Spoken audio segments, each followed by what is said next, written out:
Okay guys, usually we give out shout outs on these channels to just, fitness, clothing, apparel.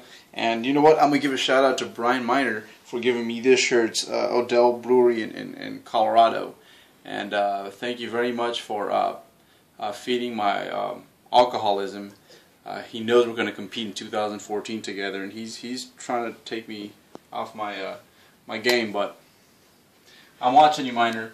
Okay, so first question of this question and answer series, and this question is a very cool question. It's a bittersweet question. To me it is.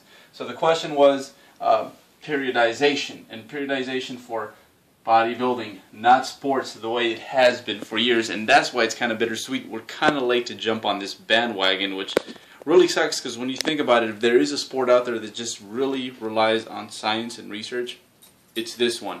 However, it's bittersweet because a lot of you guys out there are kind of already doing this. You just don't give yourself enough credit, which just goes to show you just how much better the information is now than it was a few years ago when I first started. So periodization, what is it? It just basically changes and variations to your training. And a good way to think about the most common ways that we see periodization is, let's talk about football players. Okay, football players, they use their off season, they use their spring and summer to get bigger, faster, stronger, and develop all those attributes and make them better in the field. And then once the football season starts, they obviously cannot train this way because they're running into each other every single weekend. And training, of course, has to be catered to maintaining those well-earned adaptations while still being able to perform at optimal levels on the weekend. So that's one way to look at periodization, and that's the way that most athletes do it. Okay, a lot of it has to do with deadlines and what your most current goal at the time is. Another good example of this is bodybuilders when they diet for shows, or when you're just going on your gaining phase and you're going on your dieting phase. That's kind of the same thing there. I guess it's block periodization. I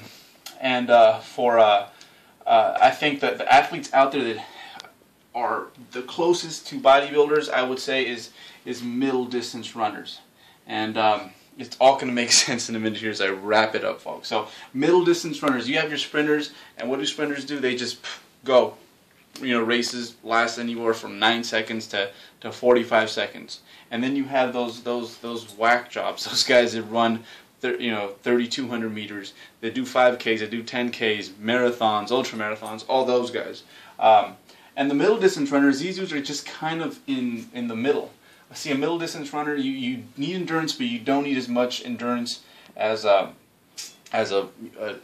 guys that are doing marathons, and they need some kick, but they obviously don't need to focus on speed work as much as a sprinter would, obviously. So with these guys, they kind of do, they do some endurance work, they do some speed work, and they kind of combine the best of both worlds. And that's kind of what bodybuilding training is.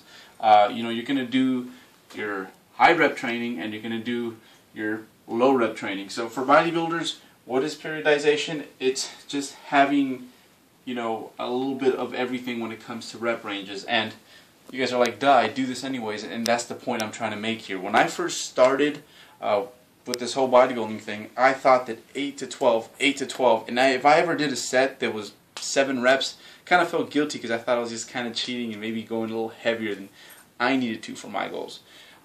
And I did my first few years in bodybuilding were done this way, and then I think I was 19 years old when I took a peek at what the guys that were doing max OT were doing, and I applied the 4 to 6 rep ranges to my training. And actually, I just did pretty much max OT for about 2 months.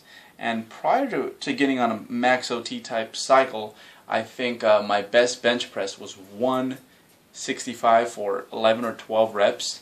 And then after my cycling with max OT, which pretty much was the first time I had ever touched the 4 to 6 rep range ever, I come back and I bench press 225 for 11 reps. So that was my aha moment. And that's basically what I think your training what periodization for a bodybuilder should look like. And just to kind of give you guys a quick run through of what I think works best for most, I would say that the 1 to 3 rep range should be about 25% of your total work. The 4 to 10 and the 10 to 15 together, they should make up about 75% of your total work. And I guess what comes next is, well, how do you organize it? Remember that max OT and the men's health rep ranges that I was doing previous, where I basically spent months and months lifting the 10 to 12, and then after that I ended up doing 4 to 6 for a few months. That would be considered block periodization, where you use, there's one block where you're only doing this rep range, and then one block when you're only doing this rep range. Kind of the same if a middle distance runner did the same thing. You know, 1 month you worked on endurance, and then the next month you did speed.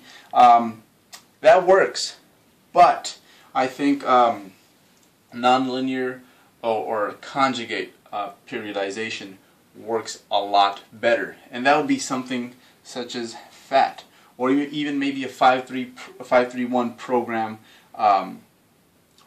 with some assistance work in the higher rep ranges.